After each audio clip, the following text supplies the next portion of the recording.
Hello everyone, this is Dalster and welcome to another episode review for Dark Side the Ring, and in this episode it talks about the life and murder of Dino Bravo. I don't know much about him, but it has been a long time since I watched this episode, so I'll just rewatch it again and summarize it with my thoughts at the end. Dino Bravo's real name was Adolfo Bresciano, and he was born on August 6, 1948 in Campobasso, Molise, Italy. He started wrestling in 1970. He met his wife Diane when she was working at a bar. Diane was 19 at the time and was offered a ride from Dino, and from there they fell in love with each other.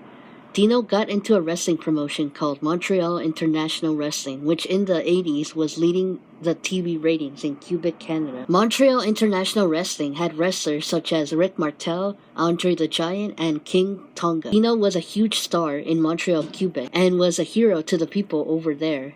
He was also a co-owner and booker for the promotion. As he was at the promotion, Dino would take his kids to the locker rooms and meet the wrestlers. Dino would book himself as the main event, but some of the wrestlers had issues with it. He was supposed to face Hulk Hogan in 1986, but WWF were scared that Dino would get more popularity than Hogan, and so they canceled the match. Eventually, Dino got frustrated as his talent started to head to the WWF, causing the Montreal International Wrestling promotion to go downhill from there. Out of options, Dino headed to WWF so that he could take care of his family, as money started to be an issue for Dino and the family. Vince McMahon offered Dino $300,000, which he ended up accepting it. Once he started wrestling for WWF, he was managed by Jimmy Hart.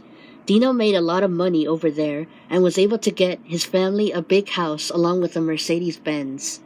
Since Dino was a Canadian hero in Canada, Vince decided to change Dino's character into an anti-American villain. In order to make the change for his character, Dino had his hair bleached blonde and sadly got a little burnt from it. In reality, Dino was embarrassed to don the blonde hair, but he did it anyway. The reason why Dino got paired with Jimmy Hart was because his English was not so good. Unfortunately, Dino wanted to be a top guy in WWF just as he was in Canada, but he was burnt out from WWF after not being able to accomplish that goal. Dino left WWF in 1992, but his income would take a hit as less money came in. He was unhappy with WWF, and his career in wrestling would end from there. Sadly for Dino, he had a hard time finding work after WWF, and owed money for the bills that had piled up. He started interacting with Vic Controni, who was a wrestler in the 30s and was a part of the Mafia in Montreal. Vic was also Dino's uncle. The Catronis were like family to Dino and Dino's family, but the Contronis were a powerful family back then, as they were known to smuggle cigarettes and alcohol. Dino was an enforcer for Vic and associated himself with him. As a person, Dino had a temper and was a Montreal Canadiens fan. However, he was very angry when it came to other teams beating his team. One day, Dino hit Jacques and another person at a bar after a disagreement. Diane said that Dino would bring people or acquaintances who he considered friends to the house, but she felt bad vibes from these people. Dino called Jacques to come over to his house one day, but Jacques said in the interview that he was unable to go and thought that it was odd as he and Dino were never close friends. That was the last time Jacques talked to Dino. Jacques was supposed to see Dino the next day, but found some unexpected news. The night before, on March 10, 1993, Dino's family found Dino murdered. Newspapers were informed by Dino's death, as Jacques found out from there.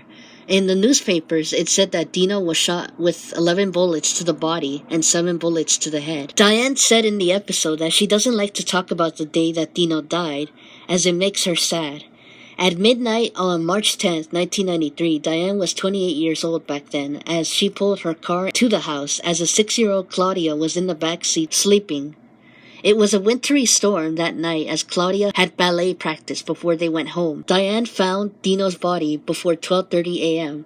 Tony lived next to Dino at the time and was one of the first people Diane told that Dino had died. She was crying as she told Tony that Dino was dead. Claude, a crime reporter, said that at the scene of Dino's murder, the body sat there watching TV. Jimmy Hart said in the episode that it felt sketchy, as if Dino was waiting for the murder to happen. There was a pistol and a machine gun at the scene of the crime, and that the door was unlocked. The reporter in the voiceover said that there was no break-in, as if Dino was expecting the attacker or attackers. One of the bullets at the scene of the crime had hit a window. When Dino's funeral had happened, Claudia made a drawing of herself, her dad, and her mom, and had brought it up to Dino's coffin. Claudia was not able to recognize Dino, but recognized his fingers. The murder of Dino was all over Montreal, Canada. In the episode, Claudia said that Dino was a people person. Also, at Dino's murder scene, there were 17 bullet cases, as detectives thought that there might have been 2 assassins. Claude said that 2 people who lived close by Dino were shot at the same time, as Dino was found murdered months later. 9 months earlier, mafia accountant at the time, Robert Caversan, was found shot at his home. He was down the street from Dino back then. 4 months later, and 2 streets away from Dino, cigarette smuggler Ghislaine Renzo was also killed. The police looked into the Cortoni family since Dino had connections with them. Claude said that there was never a piece of proven evidence that got the attention of the police until 3 days later after Dino's death. There was $55,000 of cash at Dino's home with a container of contraband cigarettes. Supposedly, a truck was robbed with almost the same amount of money that same time. The 90s was smuggled with organized crime in Montreal, Canada back then. Dino at one point had met some natives with contraband cigarettes as Dino tried to make a deal with them. A pack of contraband cigarettes back then costed $5, but people wanted to pay less for them as it was expensive. Martel was the only person who Dino talked to about the crime that he was involved with. Martel declined to be interviewed for this episode, but in 2007, Martel gave a rare interview about Dino's crime life. Martel said that Dino went to go see the Indians as they were big wrestling fans. Supposedly, the Indians had a lot of cigarettes. Martel also mentioned in the interview that the cigarette business was booming in the 90s and that Dino made an agreement with the Indians of a $400,000 shipment. The shipment was in a warehouse for 3 days. 3 days before the murder of Dino, police seized a large quantity of cigarettes in a warehouse, and one of the policemen who was there that day said that they had seen Dino with some people. A cocaine dealer tried to pick up the cigarettes, not sure what day, but the police were also there, leaving the cocaine dealer angry at Dino and blaming him, while Dino also blamed the guy. Supposedly, it costed the smugglers or group of men to lose a lot of money. The people interviewed for this episode explained what they heard about Dino's death. There were theories that it was a friend who killed Dino.